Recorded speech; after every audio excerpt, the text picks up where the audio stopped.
साथियों नमस्कार। जय भारत, जय उत्तराखंड, जय पहाड़, जय पहाड़ी। साथियों, आप सभी को मेरा प्यार भरा नमस्कार। पहला साथियों, आज पुनः आप सबके सम्मुख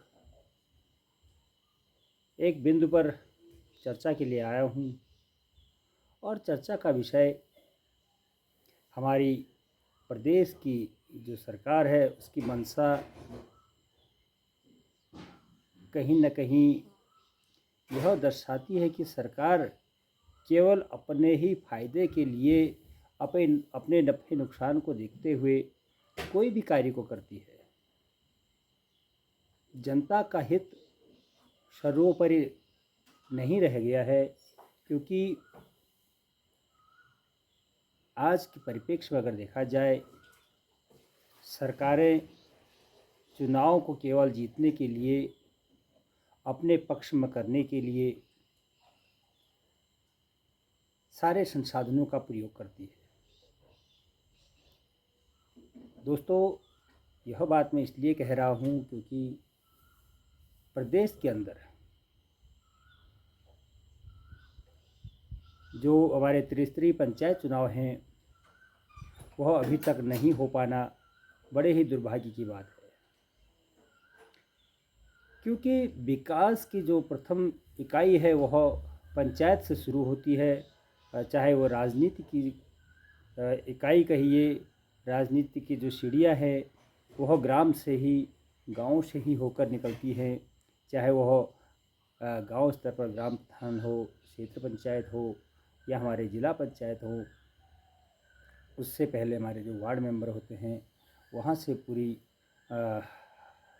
गांव के विकास का जो खाका होता है वह ग्राम पंचायत स्तर पर होता है। आज देखने को मिल रहा है, क्योंकि लगभग दिसंबर माह से लेकर अभी तक का कार्यकाल, जो 6 माह का कार्यकाल दिया गया था प्रशासकों को, वह भी समाप्त हो चुका है या समाप्त होने को है इस माह में, जहां 6 माह के उपरांत किसी भी सरकार को किन्हीं भी चुनाव को कराना होता है, लेकिन हमारी सरकार अभी तक जो विकास की जो पहली इकाई होती है उसके चुनाव कराने में अभी तक हमारी सरकार असफल रही है। बार बार सरकार की ओर से डेडलाइन दी जा रही है, मई माह भी अंतिम पायदान पर है, उसके बाद भी अभी तक किसी भी प्रकार की कोई सुगबुगाहट त्रिस्तरीय पंचायत चुनाव की देखने को नहीं मिल रही है। जहां 6 माह पूर्व पंचायतों की चुनाव की तैयारी हो जानी चाहिए, चाहे वो कोई भी चुनाव हो, उसकी तैयारी 6 माह पूर्व कर ली जाती है।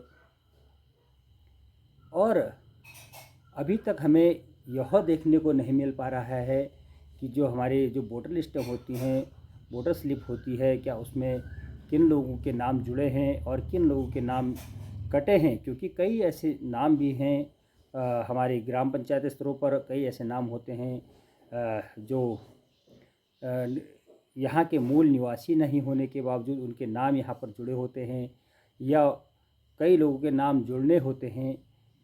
तो वह कार्य किस प्रकार से संपादित हुआ है उसकी भी अभी तक कोई ऐसा ब्यौरा जनता के साथ नहीं रखा गया है, बताया किसी को नहीं गया है। क्योंकि जब तक वोटर लिस्टें आती हैं तो लगता है कि शायद सीधे चुनाव में ही हमको वो वोटर लिस्ट देखने को मिलेगी। क्योंकि अभी हमने नगर पंचायतों के, नगर पालिका के चुनाव में देखा था कि किस प्रकार की धांधलियाँ हुई थी, जहां उसको धांधली कहें या लापरवाही कहें, क्योंकि एक तरफ जहां 7 साल की बालिका को वोटर बनाया गया था, तो वहां कहीं ऐसे लोग भी थे कई जिनके वोटर लिस्ट में नाम नहीं होने के कारण काफ़ी हो हल्ला भी मचा था, निर्वाचन आयोग के ऊपर उंगलियां उठी थी। तो इस प्रकार की जो व्यवस्थाएं हैं वह अभी कहीं पर दिख नहीं रही हैं। चाहे वह ग्राम पंचायत स्तर पर जो आरक्षण का मामला है, कि कौन सी ग्राम पंचायतें आरक्षित होंगी, कौन सी सामान्य होंगी, कौन सी महिलाएं होंगी, महिलाओं के लिए आरक्षित होंगी। तो इस प्रकार की भी अभी तक किसी प्रकार की कोई सुगबुगाहट नहीं है। और हालांकि कोर्ट में जो याचिका लगी थी उसके बाद सरकारों को कहा गया था कि आप सुनिश्चित करें कि चुनाव कराना उसमें, लेकिन सरकार अभी भी अपने कदम पीछे खींचे हुए है। और ऐसा लग रहा है कि शायद सरकार अभी भी समय लेना चाहती है।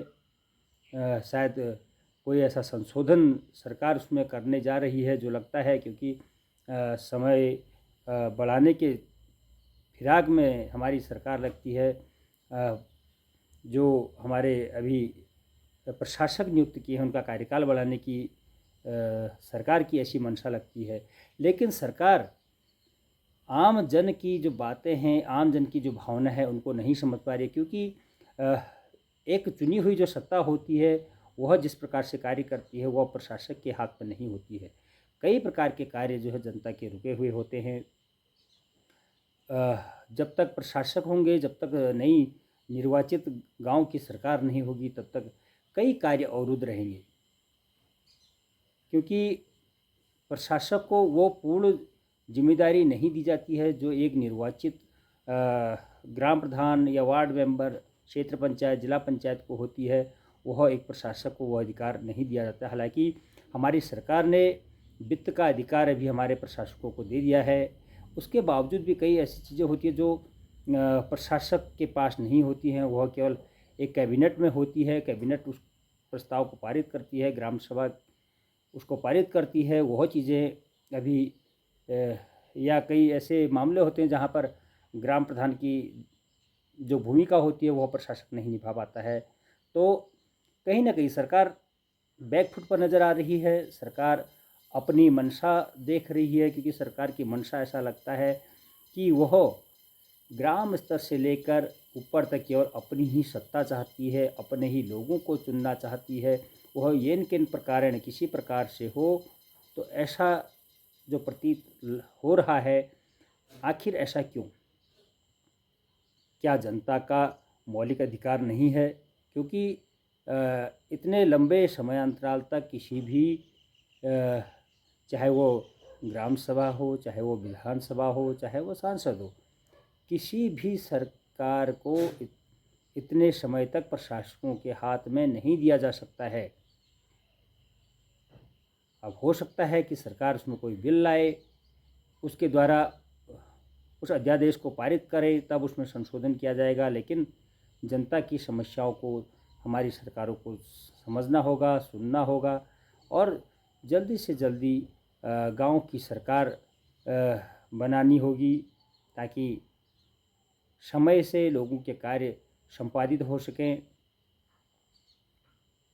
तो यही मेरा आज का सवाल है, और सरकार की जो मंशा है उस पर भी कहीं ना कहीं प्रश्न चिन्ह लगता है। तो साथियों, आप सभी से मेरा निवेदन है कि कृपया हो सके तो आप मेरे इस वीडियो को लाइक, शेयर और सब्सक्राइब ज़रूर कीजिएगा, ताकि अन्य लोगों तक भी जो मेरा अपना एक संदेश है वह पहुंच सके। और जब तक सरकार ग्राम स्तर पर ग्राम की सरकार को नहीं बनाने के आदेश देती है, जब तक अधिसूचना जारी नहीं करती है, इसमें भी हम खोजबीन करेंगे कि क्या सरकार की मंशा है और क्यों सरकार इस कार्य को रोके हुए है। तब तक के लिए आप सभी साथियों का तहे दिल से नमस्कार। पहला जय देवभूमि, जय उत्तराखंड। साथियों, जय पहाड़, जय पहाड़ी।